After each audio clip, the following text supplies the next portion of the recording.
വാർത്തകളിലേക്ക് ഏവർക്കും സ്വാഗതം. വാർത്തകൾ ചുരുക്കത്തിൽ.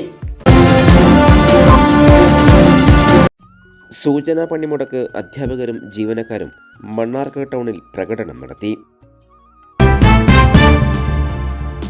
സർക്കാർ ജീവനക്കാരുടെയും അധ്യാപകരുടെയും ക്ഷാമബത്ത കുടിശ്ശിക ഉൾപ്പെടെയുള്ള ആനുകൂല്യങ്ങൾ അനുവദിക്കണമെന്നും ജനദ്രോഹ നടപടികൾ തിരുത്തണമെന്നും ആവശ്യപ്പെട്ടും സർവീസ് സംഘടനകൾ നടത്തുന്ന സൂചനാ പണിമുടക്കിന്റെ ഭാഗമായി യുണൈറ്റഡ് ടീച്ചേഴ്സ് ആൻഡ് എംപ്ലോയീസ് ഫെഡറേഷന്റെ നേതൃത്വത്തിൽ മണ്ണാർക്കാട് ടൗണിൽ പ്രകടനവും വിശദീകരണ യോഗവും നടത്തി.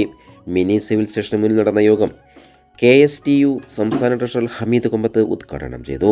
നൌഷദ് ബാബു പച്ചമ്പാറ അധ്യക്ഷത വഹിച്ചു. NGO association branch president Nasheed Pilakkil സ്വാഗതം പറഞ്ഞു. KATF ജില്ലാ പ്രസിഡന്റ് PP ഹംസ, CKCT സംസ്ഥാന സമിതി അംഗം doctor T Zainul Abid, KHSTU സംസ്ഥാന സമിതി അംഗം PM മുഹമ്മദ് അഷ്റഫ്, സെറ്റ്കോ ജില്ലാ ചെയർമാൻ കാസിം കുന്നത്ത്, SEU ജില്ലാ സെക്രട്ടറി C ബിലാൽ, KPSTA ജില്ലാ കമ്മിറ്റി അംഗം UK ബഷീർ, UTEF ജില്ലാ കൺവീനർ സിദ്ദിഖ് പാറക്കോട് എന്നിവർ സംസാരിച്ചു. ബ്ലോക്ക് പഞ്ചായത്ത് കാര്യാലയത്തിന് പരിസരത്ത് നിന്നും ആരംഭിച്ച പ്രകടനത്തിന് നിരവധി നേതാക്കൾ നേതൃത്വം നൽകി. ഈ 8 വർഷക്കാലമായി ഇതുവരെയും ഇതിനു വേണ്ടിയിട്ടുള്ള ഒരു കാര്യങ്ങളും ചെയ്തിട്ടില്ല എന്നുള്ളതാണ് നമുക്ക് മനസ്സിലാക്കാൻ സാധിക്കുന്നത്. മാത്രമല്ല, ഇതിനെതിരായിട്ടുള്ള സൂചനാ പണിമുടക്കാണ്. ഈ സൂചനാ പണിമുടക്ക് സർക്കാർ മനസ്സിലാക്കിയില്ലെങ്കിൽ ശക്തമായ സമര പോരാട്ടങ്ങൾക്ക് UTF മുന്നോട്ട് വരുമെന്ന കാര്യത്തിൽ യാതൊരു തർക്കവുമില്ല.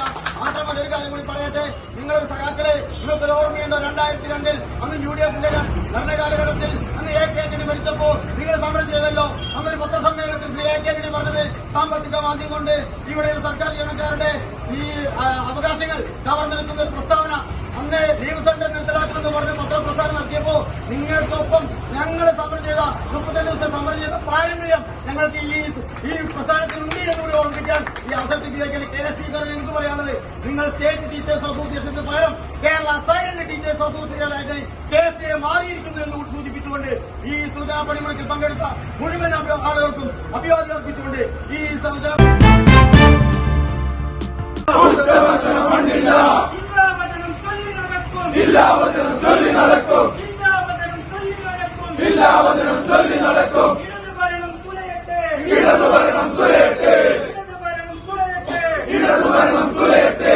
കൂടുതൽ വാർത്തകൾക്കായി നാട്ടുകൾ വിഷൻ ചാനൽ സബ്സ്ക്രൈബ് ചെയ്യൂ.